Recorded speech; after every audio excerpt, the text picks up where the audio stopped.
ओम नमो भगवते वासुदेवाय नमः। जय श्री हरि। दोस्तों, आज हम आपको नारायण कवच सुनाने जा रहे हैं।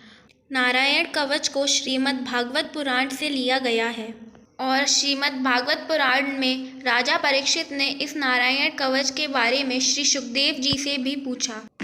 राजा परीक्षित ने पूछा, भगवान देवराज इंद्र ने जिससे सुरक्षित होकर शत्रुओं की चतुर्गिणी सेना को खेल खेल में अनायास ही जिताकर त्रिलोकी की राजलक्ष्मी का उपभोग किया, आप उस नारायण कवच को मुझे सुनाइए और यह भी बताइए कि उन्होंने उससे सुरक्षित होकर रणभूमि में किस प्रकार आक्रमणकारी शत्रुओं पर विजय प्राप्त की।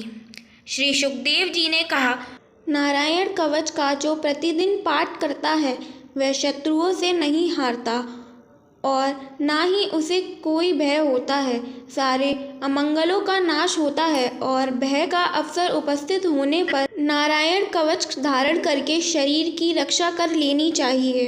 एक बार जब बृहस्पति जी इंद्र से रुष्ट होके स्वर्गलोक छोड़ के चले गए, तब देवताओं ने विश्वरूप को पुरोहित बना लिया। उन्होंने नारायण कवच का इस प्रकार उपदेश दिया। भगवान श्री हरि गरुड़ जी की पीठ पर अपने चरण कमल रखे हुए हैं। आदिमादि आठों सिद्धियां उनकी सेवा कर रही हैं।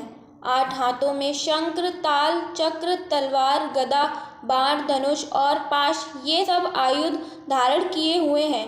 वे ही ओमकार स्वरूप प्रभु सब ओर से मेरी रक्षा करें। मत्स्य मूर्ति भगवान जल के भीतर जल जंतुओं से और वरुण के पास से मेरी रक्षा करें। माया से ब्रह्मचारी का रूप धारण करने वाले वामन भगवान स्थल पर और विश्व रूप श्री त्रिविक्रम भगवान आकाश में मेरी रक्षा करें। जिनके घोर अट्टहास करने पर सब दिशाएं गूंज उठी थीं और गर्भवती दैत्य पत्नियों के गर्भ गिर गए थे, वे दैत्य युद्धपतियों के शत्रु भगवान नरसिंह दुर्ग, जंगल, रण क्षेत्र आदि विकट परिस्थितियों से मेरी रक्षा करें। अपनी दाढ़ों पर पृथ्वी को उठा लेने वाले यज्ञ मूर्ति वराह भगवान मार्ग में परशुराम जी पर्वतों के शिखरों पर और लक्ष्मण जी के सहित भरत के बड़े भाई भगवान श्री रामचंद्र प्रवास में मेरी रक्षा करें।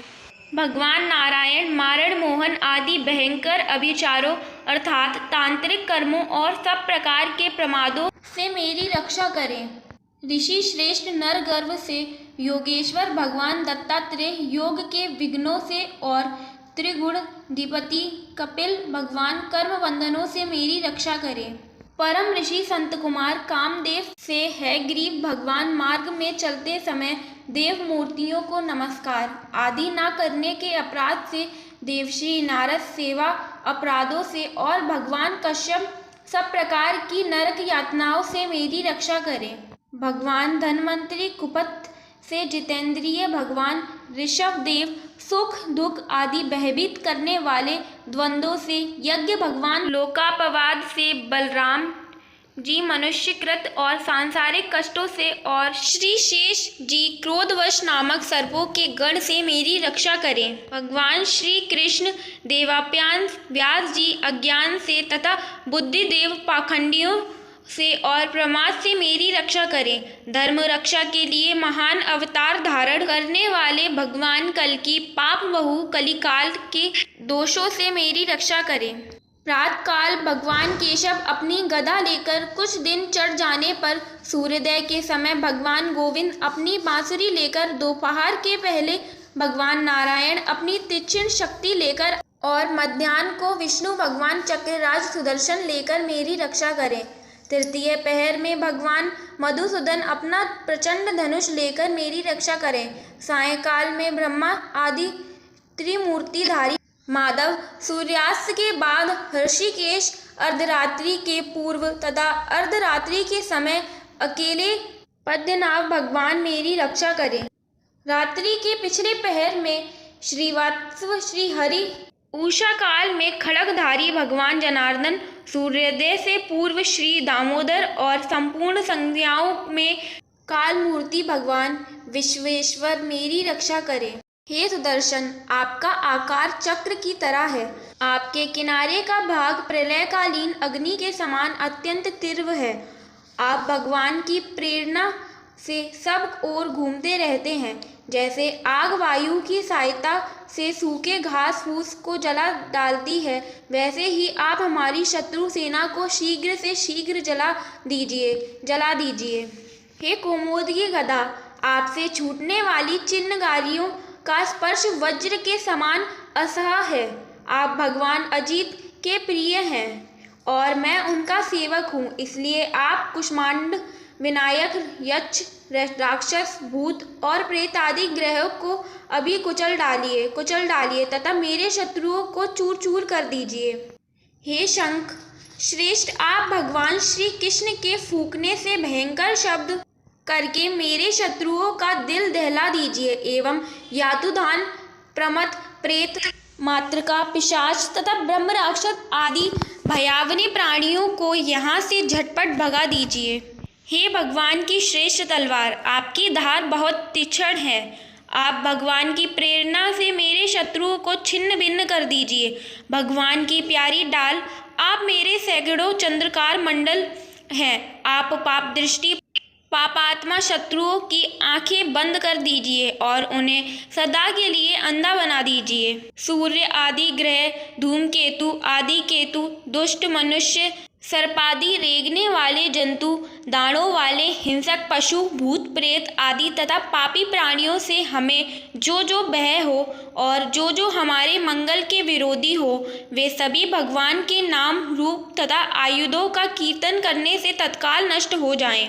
वृहद रतंतर आदि सामवेदीय स्तोत्रों से जिनकी स्तुति की जाती है, वे वेद मूर्ति भगवान गरुड़ और विश्वसेन जी अपने नामोच्चारण के प्रभाव से हमें सब प्रकार की विपत्तियों से बचाएं।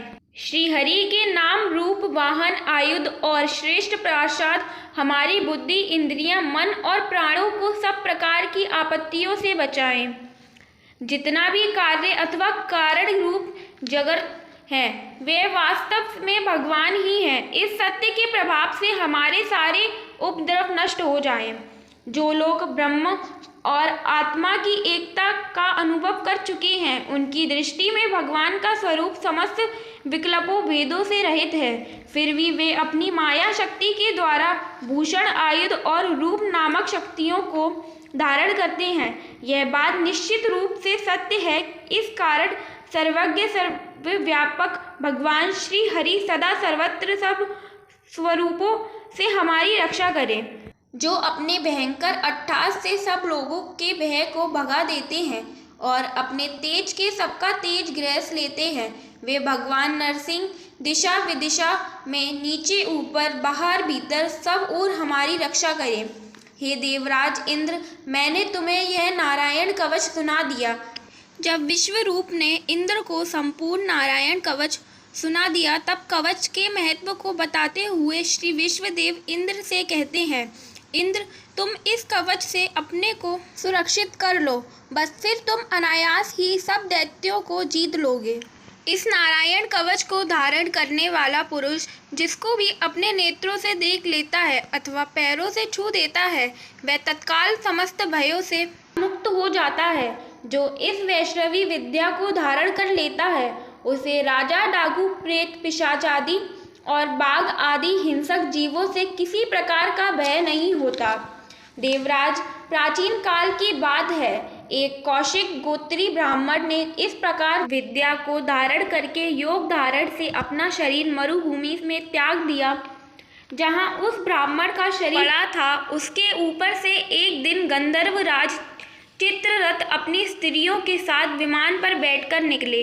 वहां आते ही वे नीचे की ओर सिर किए विमान सहित आकाश से पृथ्वी पर गिर पड़े। इस घटना से उनके आश्चर्य की सीमा न रही। जब उनके बाल खिले, मुनियों ने बतलाया कि यह नारायण कवच धारण करने का प्रभाव है। तब उन्होंने उस ब्राह्मण देवता की हड्डियों को ले जाकर पूर्ववाहिनी सरस्वती नदी में प्रभावित कर दिया और फिर स्नान करके वे अपने लोक को आ गए। जो पुरुष इस नारायण कवच को समय पर सुनता है और जो आदर पूर्वक इसे धारण करता है, उसके सामने सभी प्राणी आदर से झुक जाते हैं और वह सब प्रकार के भयों से मुक्त हो जाता है। यह नारायण कवच संसार सागर से पार करने वाला है। जो पुरुष इस नारायण कवच को आदरपूर्वक सुनता है व सुनाता है और इसे धारण करता है, उसको श्री हरि हर परिस्थितियों में उसकी रक्षा करते हैं। जय श्री हरि, जय नारायण की।